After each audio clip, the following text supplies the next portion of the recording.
新闻一开始，先来关心歌手周杰伦12月要伫大巨蛋开演唱会，真侪歌迷是拢怨叹讲抢无票。来看卖票迄天，台中的警方抓到5个工程师，用抢票的软体买到48张票。那台北咧是抓到有票贩仔伫面册，互人自问黄牛票，有上百个人已经汇款了。一入来到网咖内底，拢是要抢艺人周杰伦演唱会门票的人。有抢到票民众也欢喜到叫出来，不过这10个人却是警方锁定涉嫌抢票的非法黄牛。他们有拿搜索票来，你刚才在干嘛？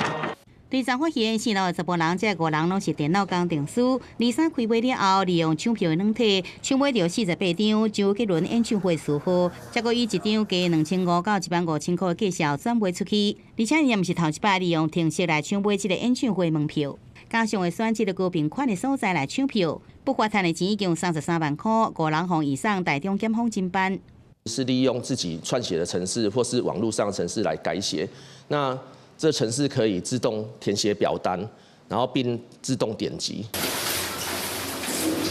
台北市警方也抓到涉这面册卖将专业转卖黄牛票4区的10个人，由工程师的背景，经由这个假的口座抢票停息来买热门演唱会门票，再经由面册卖将专业加钱卖出去。一摆周杰伦门票真热门，大家拢要买，伊就甲网友收1摆2000块到3万块有买的门票费用。初步清查有近100人已经付钱啊，准备要买演唱会门票。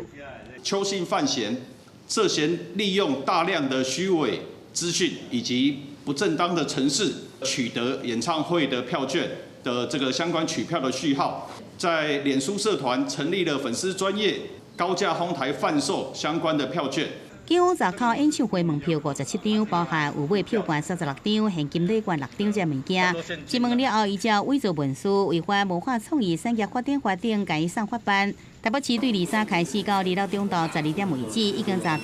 加价贩卖这个票券总共60件，62个人。也若各界关心查到这黄牛票后续的处理，台北市长蒋万安讲会继续甲主办单位来参详，不管是重新搁卖出去，也是做公益使用这用途。记者综合报道。